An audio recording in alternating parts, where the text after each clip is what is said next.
Hi, I'm Ruth Amanda, and I am the author and illustrator of the award-winning children's book, Geckos in the Garden, published in 2023 by Friesen Press.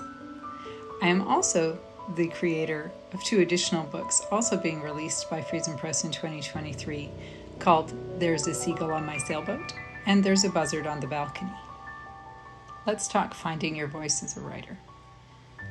It's very important to find your voice as a writer because you are writing your story in your voice. There's a couple of things that helped me find my voice as a writer. One of those was researching. So I put myself in the mindset of my average reader. I planned to write children's picture books for ages 3 to 7 years old. So I put myself in a median age of 5 years old and decided, let's revisit, what did I enjoy reading as a child? When I was 5 years old. Now, you may not remember what you truly enjoyed reading when you were 5 years old, but there are some things that you are definitely going to remember. I remember Dr. Seuss. I remember Beatrix Potter. A trip to the bookstore, and several other old friends came out of the woodwork off of the shelves. Richard Scarry books, that sort of thing. So, then I thought to myself, what was it about the stories that I really enjoyed? Now, with Dr. Seuss, it was the fun rhymes and the sing-song cadence. It made it fun to read. It made it easy to memorize. So sometimes you could even just kind of talk those stories out while you were playing. You would go through, Sam I am, that Sam I am. I do not like that Sam I am. While you were in the sandbox, for example. With Beatrix Potter books, I remember liking the stories, but I remember what really grabbed me in those books, what truly caught my attention, was the watercolor illustrations. They were beautiful. I could look at those images for hours, and I still can. They are very, very much close to my heart. Other books, what did my children like at the age of 5? Well, that memory was a lot clearer. My children really enjoyed books by Robert Munsch. Hey, Mud Puddle! Thomas's Snowsuit, The Paper Bag Princess, The Poetry of Dennis Lee. That was a big hit for both me and my children. Again, a little bit Seussical in that it was sometimes very nonsense. Dennis Lee was also a little bit on the naughty side. I remember somebody having a Sasquatch from Saskatchewan chasing them across the lawn. The illustration proved that somebody was being chased across the lawn a little bit butt naked. So, the silliness definitely was something that I enjoyed and that my children enjoyed, and it was a place that I felt comfortable. So creating silly stories with colorful watercolor illustrations was clearly going to be something that I felt was my voice. And as I've done these 3 books behind me, Geckos in the Garden, There's a Seagull on My Sailboat, and There's a Buzzard on the Balcony, I have discovered through writing those that my style of drawing has changed a little bit, that I have developed more of an eye for what I want the book to look like and how to execute that properly. And it's a growing curve, but I am definitely starting to truly find my voice, and my next projects, I am so excited to see how they turn out.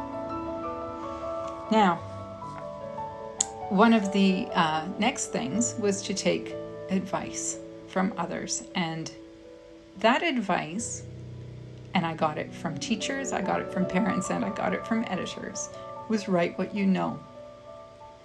You can't write a story that you don't know. Now, that doesn't mean you can't make something up, because it's in your head. So in your head, you've invented a world, and you've invented the smells and the sounds and the sights. That you can know because you created it. It's in here. But you can't write what you don't know. For example, cultural stories. Writing a story out of Tanzania, a traditional legend told by community elders to the children around the fires at night about lions and spirits of the African jungles and things. These are things I don't know. I haven't been to Tanzania. I haven't sat around the fire. I haven't experienced the sounds and the smells. It's not my culture. It is not anywhere that I have been or visited. I cannot tell that story. I may be able to help somebody tell that story if they ask me to help them write it. But they will be telling the story, and I will be a mere credit. That being said, I lived in the Arctic for a couple of years. Will I try to tell an Inuit folktale? No, because that is not my voice. If one of my Inuit friends asked me to help them write one of their tales, I would certainly step in. And I can fill in some of the things because from experience, I know the smell of the tundra in spring. I know the sound of the wind singing around your house at night as it goes through a blizzard in the dead of winter. Some parts of it I could write, but I can't write the whole thing. I need somebody else's experience for that story. So that's not a story that I am going to try and write unless I make one up on my own. What I can write about is things I've created entirely inside my head, imaginary worlds. I can write about the gardens of Barbados, which is where Geckos in the Garden came from. There's no Barbados green lizards in central and northern Alberta, where I mostly grew up. There are mountains. I can write about the smell of the spruce trees. I can write about gasping for breath as I scale a mountain. I can write about the smell of cows in the morning. I can write about the sounds in my mother's kitchen. Those are things that I know. They are from my experience. So writing what you know and writing what you've created, if it's an imaginary world, are things that you can do. But writing someone else's world requires input from that other person or firsthand knowledge. So keep that in mind and try to stay away from trying to write something that you don't have an experience of. Having an experience of something enables a richness of description, it enables a richness of illustration, it enables story, your voice.